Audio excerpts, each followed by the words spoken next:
எனக்கு school leave விட்டுருக்காங்க. நானும் வீட்டில் உட்காந்து ஒரு பொம்மை செஞ்சிருக்கேன். அந்த பொம்மையை வச்சு எப்படி விளையாடுறதுன்னு சொல்றேன். மலையில இருந்து ஒரு குரங்கு கீழே குதிச்சிருச்சான். அந்த குரங்க கீழே இருந்து ஒரு மனுஷன் கல்ல தூக்கி போட்டான் அந்த குரங்க விரட்ட. அந்த குரங்கு எகிரி குதிச்சு குப்பை தொட்டி மேல விழுந்து குப்பை தொட்டி இருக்கிற குப்பையெல்லாம் கீழே விழுந்துச்சா.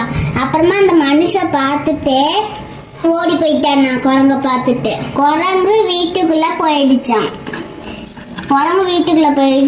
பயந்துட்டு மறுபடியும் குரங்கு வெளியே ஆளுங்க இருக்காங்களான்னு பார்த்துட்டு ஓடி போயிடுச்சான். அப்புறமா மனுஷன் குப்பையை கிளீன் பண்ணறதுக்கு போனானா, போட்டு வச்சானா. வீட்டுக்கு போய் உக்காந்துட்டானா. குரங்கு மறுபடியும் வீட்டு மேல ஏறி மலைக்கு போயிடுச்சான்.